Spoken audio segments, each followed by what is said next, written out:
Assalamu alaikum. Welcome to Paradise of Knowledge. Today in this video lecture we are going to discuss some important terms which are related to critical discourse analysis. जिस तरह से हमारे पास ideology है जो discourse में important role play करती है, ठीक है। तो आइडियोलॉजी क्या है? Ideology can be defined as a structured set of beliefs, values and ideas, ठीक है। आइडियोलॉजी हमारे पास एक सिस्टमैटिक सेट ऑफ बिलीव्स है, ठीक है। और ये बिलीव्स हमारे सोशल बिलीव्स भी हो सकते हैं, हमारे नॉर्म्स हो सकते हैं, हमारे आइडियाज़ हो सकते हैं, हमारे रिलीजियस बिलीव्स हो सकते हैं, हमारे पॉलिटिकल आइडियाज़, पॉलिटिकल बिलीव्स हो सकते हैं, ठीक है ना। इस तरह से वेस्टर्न के अपने बिलीव्स हैं और ईस्टर्न के जो हैं वो अपने बिलीव्स हैं। इसी तरह से वैल्यूज़ हैं वो भी वेरी करती हैं फ्रॉम कल्चर टू कल्चर, ठीक है। जिस तरह से वेस्टर्न कल्चर है तो उनकी अपनी वैल्यूज़ हैं, ठीक है, और जिस तरह से ईस्टर्न कल्चर है तो उनकी अपनी वैल्यूज़ हैं। फिर आइडियाज़ भी इसी तरह से वेरी करते हैं। तो आइडियोलॉजी हमारी क्या है? एक सिस्टमैटिक या स्ट्रक्चर्ड सेट ऑफ बिलीव्स हैं, हमारे वैल्यूज़ हैं और आइडियाज़ हैं। अब ये जो बिलीव्स हैं या आइडियोलॉजीज़ हैं इनको कंस्ट्रक्ट कौन करता है, ठीक है। हम इस तरह से हमारे कुछ आइडियोलॉजिकल इंस्टीट्यूशंस होते हैं जो इन आइडियोलॉजीज़ को कंस्ट्रक्ट करते हैं, इनको बनाते हैं। जैसे हमारा रिलीजन हो गया, रिलीजन जो है वो एक आइडियोलॉजिकल इंस्टीट्यूशन है। तो हमारे रिलीजियस बिलीव्स, ठीक है, तो आइडियाज़, रिलीजियस आइडियाज़ जो है वो रिलीजन कंस्ट्रक्ट करता है। फिर एजुकेशन जो है वो भी एक आइडियोलॉजिकल इंस्टीट्यूशन है जो आइडियाज़ जो है वो हमारे कंस्ट्रक्ट करता है। इस तरह से पॉलिटिकल इंस्टीट्यूशंस है, फिर हमारी सोसाइटी है, इकोनॉमिक इंस्टीट्यूशंस। तो ये सारे जो हैं इंस्टीट्यूशंस हमारी आइडियोलॉजीज़ को कंस्ट्रक्ट करने में हेल्प करते हैं, ठीक है। तो आइडियोलॉजी क्या करती है? इट प्रोवाइड्स अ फ्रेमवर्क, ठीक है। तो आइडियोलॉजी जो है, कोई भी आइडियोलॉजी है, तो वो चाहे वो रिलीजियस आइडियोलॉजी है या फिर वो पॉलिटिकल आइडियोलॉजी है, इकोनॉमिक आइडियोलॉजी है या सोशल आइडियोलॉजी है, तो वो हमें एक फ्रेमवर्क प्रोवाइड करती है, एक मतलब स्ट्रक्चर प्रोवाइड करती है टू इंटरप्रेट एंड अंडरस्टैंड। यानी इंटरप्रेट करना है, अंडरस्टैंड करना है the social, political and economic word. किसी सोशल वर्ड को इंटरप्रेट करना है, अंडरस्टैंड करना है, किसी पॉलिटिकल वर्ड को या फिर इकोनॉमिक वर्ड को अंडरस्टैंड और इसको इंटरप्रेट करने के लिए हमने आइडियोलॉजी जो है वो एक स्ट्रक्चर या एक फ्रेमवर्क जो है वो प्रोवाइड करती है। These beliefs are often tied to specific social groups. अब ये जो बिलीव्स हैं या ये जो आइडियाज़ हैं या ये जो आइडियोलॉजीज़ हैं वो एसोसिएटेड होती हैं स्पेसिफिक सोशल ग्रुप से, ठीक है ना। तो ये जो आइडियोलॉजीज़ हैं ये कंस्ट्रक्ट कौन करते हैं? पावरफुल या डोमिनेंट सोशल ग्रुप्स जो हैं वो इसको कंस्ट्रक्ट करते हैं, ठीक है। जिस तरह से हमारे पॉलिटिशियंस हो गए, ये इसको कंस्ट्रक्ट करते हैं। रिलीजियस जो ग्रुप्स होते हैं या रिलीजियस जो या हमारे लोग होते हैं वो इसको कंस्ट्रक्ट करते हैं, ठीक है। और इस तरह से हमारी सोसाइटी जो है वो इसको कंस्ट्रक्ट करते हैं, या इकोनॉमिक इंस्टीट्यूशंस में हमारे जो पावरफुल लोग होते हैं, बिजनेसमैन होते हैं या ट्रेडर्स होते हैं, वो इन आइडियोलॉजीज़ को कंस्ट्रक्ट करते हैं एंड सर्व टू लेजिटिमाइज। और ये लोग जो हैं, ये स्पेसिफिक सोशल ग्रुप्स जो हैं वो लेजिटिमाइज करते हैं इन आइडियोलॉजीज़ को। मीन्स वो लीगल इनको बनाते हैं कि ये आइडियोलॉजीज़ जो हैं वो लीगल हैं सोसाइटी के अंदर एंड सपोर्ट देयर इंटरेस्ट। अपने इंटरेस्ट को सपोर्ट करने के लिए ये जो है इन आइडियोलॉजीज़ को, चाहे वो रिलीजियस आइडियोलॉजीज़ हैं, इकोनॉमिक आइडियोलॉजीज़ हैं या फिर पॉलिटिकल आइडियोलॉजीज़ हैं या सोशल आइडियोलॉजीज़ हैं, तो ये जो सोशल ग्रुप्स हैं, स्पेसिफिक सोशल ग्रुप्स जो हैं वो इन आइडियोलॉजीज़ को लेजिटिमाइज या लीगल बनाते हैं टू सपोर्ट देयर इंटरेस्ट। अपने इंटरेस्ट के लिए ये आइडियोलॉजीज़ को कंस्ट्रक्ट करते हैं, ठीक है। Ideologies are not merely personal opinions. Ideologies जो हैं वो पर्सनल ओपिनियन नहीं हो सकती, but are socially constructed systems of meaning that influence behaviour, communication and perceptions. तो ये जो आइडियोलॉजीज़ हैं ये हमारी कोई ओपिनियन, एक पर्सन की ओपिनियन नहीं हो सकती, बल्कि इसको सोसाइटी कंस्ट्रक्ट करती है। यानी सोशल ग्रुप्स जो हैं वो इनको कंस्ट्रक्ट करते हैं और इन आइडियोलॉजीज़ के थ्रू वो हमारे बिहेवियर को चेंज कर देते हैं, इन्फ्लुएंस करते हैं हमारे बिहेवियर को, हमारी कम्युनिकेशन को, हमारी लैंग्वेज को। ये जो है वो इन्फ्लुएंस करते हैं हमारे बिलीव्स को, आइडियाज़ को, नॉलेज को, रियलिटीज़ को, ठीक है, सोसाइटी की रियलिटीज़ को ये क्या करते हैं? इन्फ्लुएंस करती हैं थ्रू देयर आइडियोलॉजीज़, ठीक है। तो कुछ स्पेसिफिक सोशल ग्रुप्स हैं, जिस तरह से रिलीजियस ग्रुप्स हो गए, इकोनॉमिक या पॉलिटिकल ग्रुप्स हो गए, सोशल ग्रुप्स हैं। तो ये क्या करते हैं, हमारी अपनी आइडियोलॉजीज़ बनाते हैं, उन आइडियोलॉजीज़ के थ्रू अपने इंटरेस्ट को सपोर्ट करते हैं, उन आइडियोलॉजीज़ को लेजिटिमाइज़ करते हैं, लीगल बनाते हैं सोसाइटी में, और उस आइडियोलॉजी के थ्रू वो हमारी ओपिनियन को चेंज कर देते हैं। फिर हमारे पास कुछ एग्जांपल्स हैं आइडियोलॉजीज़ की या टाइप्स हैं आइडियोलॉजीज़ की, जिस तरह से पॉलिटिकल आइडियोलॉजीज़ हो गई, रिलीजियस आइडियोलॉजीज़ हैं, सोसाइटी की आइडियोलॉजी हैं, सोशल आइडियोलॉजीज़, या फिर हम इकोनॉमिक आइडियोलॉजीज़ कह सकते हैं। ठीक है, तो पॉलिटिकल आइडियोलॉजीज़ जो हैं वो गवर्नमेंट से, पॉलिटिक्स से रिलेटेड होंगी, जिस तरह से हमारे पास लिबरलिज़म है। ठीक है, ये एक पॉलिटिकल आइडियोलॉजी है। It talks about the free market, economy के बारे में बात करती है, राइट्स के बारे में बात करती है, फ्रीडम के बारे में बात करती है, डेमोक्रेसी के बारे में बात करती है। ठीक है, उसके बाद हमारे पास सेकेंड टाइप है, यानी पॉलिटिकल आइडियोलॉजीज़ की सेकेंड टाइप है कंज़र्वेटिज़म। ठीक है, ये ट्रेडिशंस को फोकस करती है। देन है सोशलिज़म। सोशलिज़म में हम देखते हैं इक्वल डिस्ट्रीब्यूशन ऑफ पावर को कंसीडर किया जाता है सोसाइटी में। दैन हमारे पास नेशनलिज़म है। नेशनलिज़म जो है it promotes the interest of the nation. ठीक है, तो ये हमारे पास कुछ पॉलिटिकल आइडियोलॉजीज़ की एग्जांपल्स हैं। ठीक है, और ये जो पॉलिटिकल आइडियोलॉजीज़ हैं ये क्या करती हैं, these ideologies guide how people think about government rights and justice. ठीक है, तो ये आइडियोलॉजीज़ जो हैं, ये पॉलिटिकल आइडियोलॉजीज़ हमें गाइड करती हैं कि लोग जो है वो गवर्नमेंट के बारे में, राइट्स, अपने राइट्स के बारे में और जस्टिस के बारे में क्या सोचते हैं। रिलीजियस आइडियोलॉजीज़ में shape how individuals interpret morality, ethics and social order. ठीक है, तो रिलीजियस आइडियोलॉजीज़ जो हैं वो हमें बताती हैं कि किस तरह से इंडिविजुअल्स जो हैं वो इंटरप्रेट करते हैं मोरालिटी को, गुड बैड को, एथिक्स को। ठीक है, सोशल ऑर्डर जो है वो इस तरह से सोसाइटी के अंदर शेप किया जाता है, यानी पीस को मेंटेन किया जाता है सोसाइटी में रिलीजियस आइडियोलॉजीज़ के through. Importantly ideologies often appear natural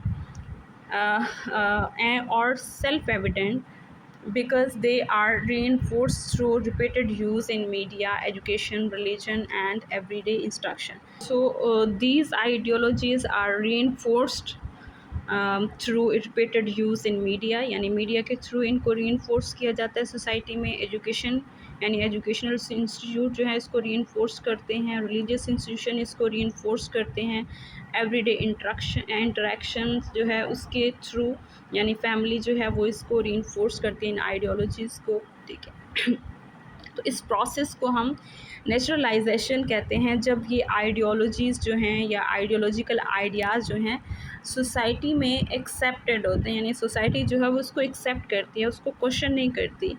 ठीक है, तो इस प्रोसेस को हम नेचुरलाइजेशन कहते हैं। ठीक है, so these ideologies play important role in our society. Ideologies जो हैं वो पावरफुल होती हैं because they can shape public opinion, public opinions को शेप करती हैं। ठीक है, हमारे बिहेवियर्स को, हमारे बिलीव्स को, हमारी ओपिनियंस को, हमारे नॉलेज को ये शेप करती हैं। जस्टिफाई सोशल इनक्वालिटीज़, यानी सोसाइटी में जो भी सोशल इनक्वालिटीज़ हैं, यानी जेंडर डिस्क्रिमिनेशन है। ठीक है, इन इनक्वालिटीज़ को, या राइट्स जो हैं वुमेन के राइट्स को, वुमेन को राइट्स नहीं दिए जाते। ठीक है, जेंडर इनक्वालिटीज़ हैं या जेंडर डिस्क्रिमिनेशन है, ये सारी जो सोशल इनक्वालिटीज़ हैं इनको जस्टिफाई करते हैं। And influence institutional practices, for instance the ideology of meritocracy. ठीक है, मेरिटोक्रेसी की एक आइडियोलॉजी है that believes that success is solely based on individual talent and effort. तो मेरिटोक्रेसी एक आइडियोलॉजी है जिसका मतलब क्या है कि सक्सेस जो है किसी पर्सन की, किसी इंडिविजुअल के टैलेंट पे और उसकी एफर्ट पे होगी। And can obscure structural inequalities related to race, class and gender. ठीक है, जो भी स्ट्रक्चरल इनइक्वालिटीज़ होती हैं सोसाइटी में, यानी रेस, वो किसी मतलब पर्सन जो है वो किसी रेस से बिलोंग करता है, किस रेस से है, ये वाइट से है या ब्लैक से है, किस क्लास से, एलीट क्लास से है, अपर क्लास से है, लोअर क्लास से है, जेंडर है, मेल है या फीमेल है। तो इन स्ट्रक्चरल इनक्वालिटीज़ या इन सोशल इनक्वालिटीज़ को ऑब्स्क्योर करती है, इनको रिमूव करती है। ठीक है ना, तो मेरिटोक्रेसी एक ऐसी आइडियोलॉजी है जिसमें एक इंडिविजुअल के टैलेंट और उसकी एफर्ट को कंसीडर किया जाता है, बजाय इसके कि उनको कंसीडर किया जाए on the basis of race, यानी अगर वो वाइट है तो उसको जो है वो उसको सक्सेसफुल कंसिडर किया जाए, या उसको सक्सेस दी जाए, या उसको अचीवमेंट्स दी जाएँ, या अपर क्लास से बिलोंग करता है तो उसको अचीवमेंट्स दी जाएँ, या फिर जेंडर में जिस तरह से पैट्रियार्कल सोसाइटी में मेल को जो है वो डोमिनेंट समझा जाता है तो उसको अचीवमेंट्स दी जाएँ या उसको सक्सेसफुल कंसिडर किया जाए। तो मेरिटोक्रेसी एक आइडियोलॉजी है जिसमें हम इंडिविजुअल के टैलेंट्स को, उसके एफर्ट्स को सपोर्ट करते हैं, बजाय ये कि सोसाइटी के अंदर जो है वो स्ट्रक्चरल इनक्वालिटीज़ जो हैं वो उनको प्रमोट किया जाए। Now we are going to discuss ideology in discourse, ठीक है। First of all I want to tell you about discourse. What is discourse? Discourse क्या है? डिस्कोर्स जो है वो एक टेक्स्ट है लॉन्गर देन अ सेंटेंस, ठीक है। Language beyond a sentence, that is discourse, ठीक है। डिस्कोर्स हमारे पास एक सेंटेंस से ज़्यादा जो टेक्स्ट होगा उसको हम डिस्कोर्स कहेंगे, ठीक है। डिस्कोर्स जो है it refers to the use of language in communication, including spoken, written and visual form. So हमारे पास लैंग्वेज जो डिस्कोर्स है वो स्पोकन फॉर्म में भी हो सकता है हमारे पास, ठीक है, रिटन फॉर्म में भी हो सकता है और विजुअल फॉर्म में भी हो सकता है, ठीक है। तो ये कुछ हमारे पास इसकी फॉर्म्स हैं डिस्कोर्स की, ठीक है। और डिस्कोर्स में सबसे जो इम्पोर्टेंट रोल प्ले करती है वो हमारी लैंग्वेज, ठीक है। जो डिस्कोर्स है is produced by language, so language plays important role in the production of any discourse, चाहे वो रिटन फॉर्म में है, चाहे वो कन्वर्सेशन या स्पोकन फॉर्म में है या विजुअल फॉर्म में है, तो लैंग्वेज जो है वो इम्पॉर्टेंट रोल प्ले करती है in the production of any discourse. और विदाउट लैंग्वेज जो है we can't produce a discourse. So language expresses certain ideologies. When examine ideologies in discourses, scholars are interested in how language expresses, reinforces or challenges ideological beliefs. So जब हम examine करते हैं ideology को इन अ discourse, तो scholars जो हैं वो बताते हैं कि लैंग्वेज जो है वो किस तरह से डिफरेंट आइडियोलॉजीज़ को एक्सप्रेस करती है। It reinforces different ideologies and it can challenges the ideological beliefs, ठीक है। तो जो लैंग्वेज जो है वो डिफरेंट आइडियोलॉजिकल बिलीव्स को चैलेंज भी कर सकती है। Discourse is not just a reflection of reality, it plays a role in constructing reality। तो डिस्कोर्स जो है वो जस्ट रिफ्लेक्ट नहीं करता है रियलिटी को, बल्कि वो रियलिटी को कंस्ट्रक्ट करता है, ठीक है ना, बाय यूजिंग लैंग्वेज, ठीक है। डिस्कोर्स जो है लैंग्वेज को यूज़ करके रियलिटी को कंस्ट्रक्ट करता है। Through language individuals and institutions create and propagate particular ways of seeing the world. Ideology in discourse operates subtly. It means that ideology in discourse, it functions indirectly. For example, media discourse, we have different genres of discourses like media discourse, political discourse, ठीक है, educational discourse, religious discourse। यहाँ पे media जो है वो important role play करता है। Media का अपना डिस्कोर्स है।